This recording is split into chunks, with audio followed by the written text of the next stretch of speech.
Welcome to the Humanergy Leadership Podcast. My name is David Wheatley. We're here to talk leadership in small, bite-sized and practical chunks. Enjoy.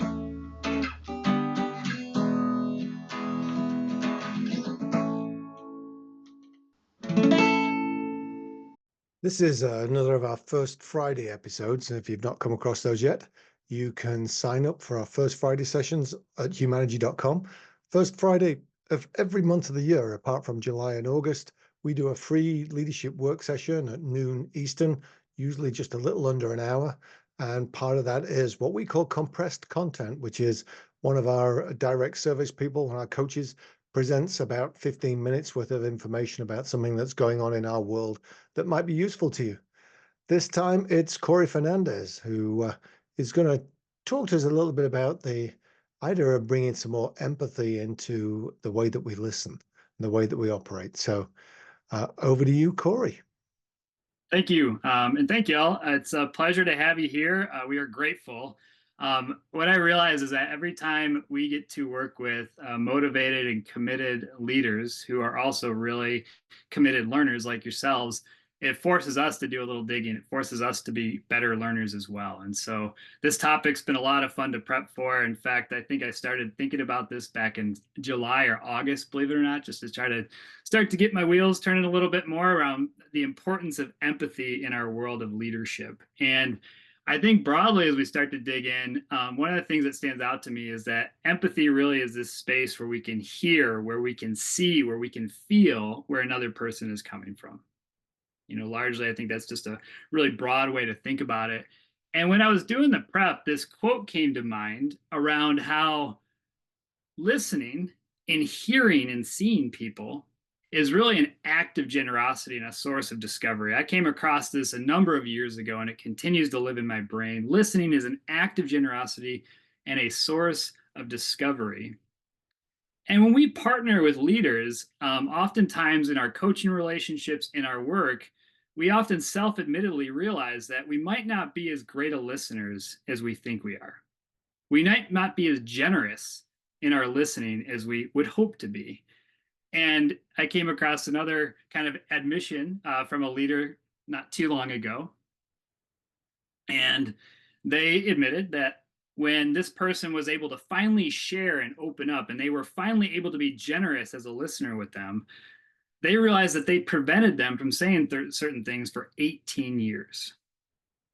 Right? That is a powerful realization that I might be thinking I'm at my best as a leader. Thank you, Sarah. Appreciate the emoji. I might be thinking I'm at my best as a listener. I might be thinking I'm being generous and even empathetic, but then come to find out I'm not as sharp or as effective as I'd hoped to be. And I might be preventing people from saying things. I might be preventing people from being seen and heard. And so as we move forward with this topic, I like to think that leading with empathy is a function of listening well and really being mindful of how we're showing up in our relationships, what we're observing in our relationships, so that we can see, we can hear, we can feel where another person is coming from. And so listening is something we've talked a lot about at Humanergy. We continue to dig deep in this topic. If you're interested in more coming out of today, I'd encourage you to go to our First Friday playlist. You can look at episode 80 here, How to Reduce Misunderstandings. You could look at the Leadership Listener, episode 95, that talks more about kind of the practice of listening well and so on. And also David delivered episode 135, talking about when we're under pressure, how do we still stay on the green path, which has very much this ability to kind of stay focused and remain open and be able to listen well. But those are just resources I wanted to point out before we dive into more of our topic today. And what research shows is that when we are at our best and we are generous and we're able to be attentive and non-judgmental, people's anxiety goes down. Their self-awareness goes up. They're able to be more aware of how they're showing and presenting and impacting the world around them. They get greater clarity. And this is an interesting one too. They actually become more open, right? If you've ever been across from somebody and they've been really strong-willed or had a strong opinion or a big feeling about something, and all of a sudden you give them the space to clear the air, they often realize that there's more perspective that might be missing. So they become more open and less willing to hang on to an extreme, right? And so on. So there's great research that continues to show the impact of listening well and being in this empathetic space. And I like to think that our listening is dynamic. As much as David and I do the work as coaches to try to be really effective listeners, there are some days that I'm a terrible listener. There are some moments where I'm a terrible listener. And so our listening is very dynamic. And so I like to think about it in terms of a continuum. There's sometimes as listeners, right, we might be on the left-hand side where we might be ignoring, maybe not intentionally, but we might be in this ignoring space. We might be pretending as listening, or pretending in our listening. We might be partially listening. As we go toward the right of the continuum, it gets better. Selective listening, attentive listening, reflective listening, and at the far end, that truly empathetic space as a listener. And it's dynamic, right? We can dial up or down on the continuum, right? There's times where we might be scrolling our phones and missing everything coming at us from a listener across or from a speaker across from us. We might be daydreaming. We might physically be present, right? But ultimately, we're too consumed in our own thoughts, our own daydreams. We could be tracking words, and perhaps the words aren't giving us a lot of meaning. So we're just kind of tracking those words at face value. That can happen in a lot of technical worlds, right? Where I might not understand the lexicon or the jargon that's being thrown at me. So I'm tracking the words, but not the meaning. And then as we dial it up, there are times when I can be listening to respond or fix. Ultimately, I can be listening to understand meaning, reflect feeling, and at the far end, feel another's feelings. Okay. And so if our listening is dynamic, I believe our empathy then is dynamic. This is where I can be really empathetic in a moment, but then all of a sudden I get distracted. I get reactive to something that happened around me. Maybe it isn't even the person, but it's a stimuli across from me in the room. And all of a sudden my empathy dips down because I lost that space to really kind of see and hear and feel where that other person's coming from because my mind got busy somewhere else. And so again, we can be highly activated in this space as empathizing listeners. We can be offline to some degree, and we can often be somewhere in between, which I think is really interesting to think about, right? Is how we try to do this work even better, try to bring more empathy in our relationships and in our workplaces. And so I found these three questions just interesting to kind of bring to the table today in terms of what is my readiness for empathy? So this is kind of what am I doing before I have an interaction with another person? How am I stepping into and prepping before I come into that interaction? Will I hold strong and steady in my empathy as the conversation, the interaction, the relationship unfolds, or will I allow it to diminish? And then how will I know if I really fed this relationship with empathy? What's kind of the indicators on the back end that showed that I actually did this work well? And so we'll start with the first one. When we think about our readiness, oftentimes we can tie this to our own self-awareness, our own self-regulation, our motivation, kind of what we're aiming to get out of something, aiming to get out of an interaction. And so starting with the first one around self-awareness, I think this is where we can, ultimately try to scan and do our best to be mindful of where our head's at, where our body's at, and where our heart's at. Is our head busy, noisy, agitated? Or do we find ourselves in a space of calm, kind of a peacefulness, right? Where we're steady in our thoughts. We're not all over the place, right? Kind of bouncing all over in our brains. Does our body, bring aches and pains to the table, right? That are hard to ignore, right? They become really present in our minds, so much so that it becomes harder to listen because our pain, our aches are so loud. Are we stiff or sore? Maybe the temperature in the room might be really distracting, right? We're uncomfortable. Are we hungry, alert even? And then our heart, how are we feeling in that moment? Are we content, curious, open, grateful? Is there a lot of pride that we're feeling? Are we anxious? Are we weary? Are we guilty? Maybe something triggered in our minds. Somebody said something and we start to feel guilty. And perhaps we might then get defensive, right? And we might not be in the best spot to, again, be open and listening and understanding of another person or feeling of another person. And so if we do that work around self-awareness, if we're just scanning, right, and paying attention to our head and our heart and our body, there's times where we might need to self-regulate a little bit better. We might be in a space where we might need to remove some distractions, remove some noise. If I skip to the last one, right, one of the best things we can do to self-regulate is stop binging on election coverage right now, because it's really hard to pull your attention away from all the thoughts that you're consumed by and then immediately snap into a space where you're willing to understand and hear and see and feel another person. We might have to create some distance, right? And kind of quiet our minds, our busy, busy minds. Our heart rate might feel really intense, right, in some of those moments. So we might need to take a break, a breath, pause to rest, to sleep, to get some food. And obviously, in sharing this with a leader the other day, they were thinking, while this would be great to be able to do that, sometimes I just have to do the best I can in the moment that I have. Sometimes it might be just a short breath. Sometimes it might be just a realization that I need to get my head in a quieter spot. And it's not about taking 5 minutes or 10 minutes or a day to recharge and reset. It's about trying to just reset in that moment to click into a different gear. And then am I paying attention to where my motivation's at? Sometimes I can be in a space where my needs, my wants are primary. I'm pushing to benefit from something. I'm wanting to get my opinion heard, my thoughts, my recommendation out there. Perhaps I'm motivated to win, or hope, and so on. Whereas am I in a space where my motivation is actually focused on the other, where their needs, their wants are primary, and they stand to benefit more. That's that generous space, right? That I want to find myself in. If I'm going to be ready to truly be more empathetic as a listener. And then when we get into the conversation, will I remain strong and steady? And this is where, I don't know how David kind of moves through this space, but I often think like when we're listening, there's a projector across from us, right? In some ways. And that projector might be another person, another speaker, and they're sending us all these data points.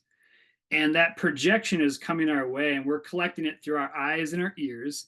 And we're then taking that and trying to then process that and put that image into our brain somewhere. And are we really seeing the picture that they're sending us? Or are our brains so busy and our mind so noisy that we're actually seeing a totally different picture that's our own projections of what's going on? Right? So you can think about it on the left-hand side, there's times as a listener where as somebody's talking, on my brain, I might be projecting my own experiences, my own beliefs, some of my own assumptions in that moment, my own judgments, even how I might feel about their situation, but it might not be how they feel about the situation.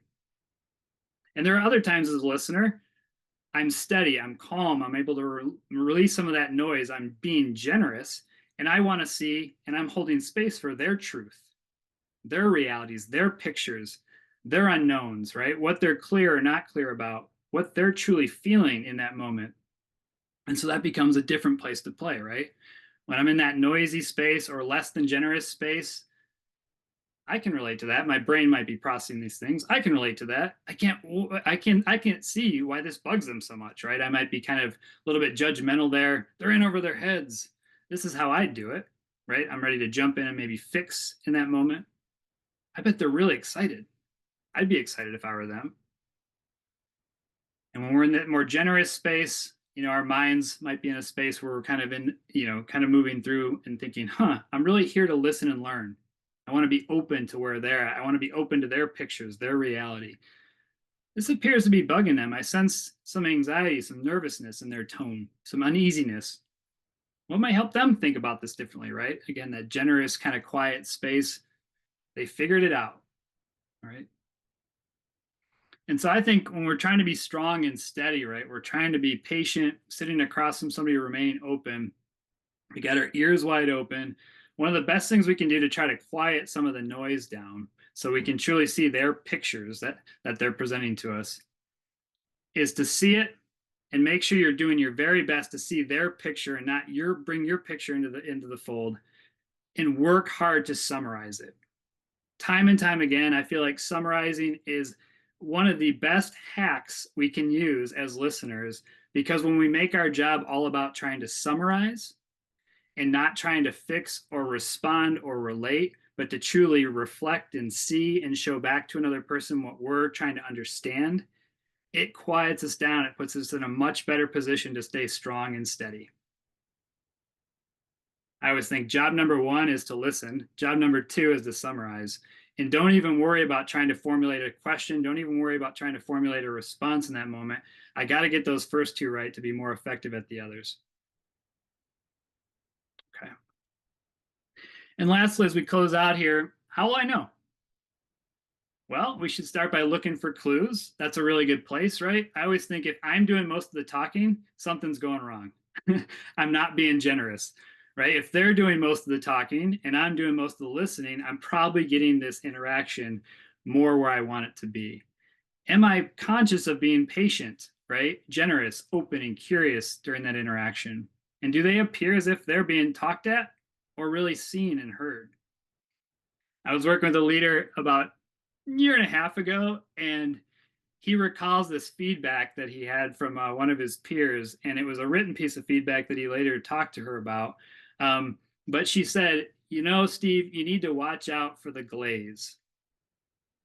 And he had no clue what she was talking about. But Steve, you really need to watch out for the glaze. And what she was getting at is that oftentimes he got so excited to share his thoughts, his ideas, what he knew about their business, what he knew about the solution. Again, he was making it about his needs and wants and his push to get something out there. His motivation for himself was high, that he didn't even realize that people were glazing over in front of them. Their eyes would glaze over, and that he was losing them, right? And that generosity went way down, and their ability to jump in and speak and share and open up, decreased, diminished, and so on. So, are we looking for those clues? Are people glazing over in our interactions if we start to share and speak?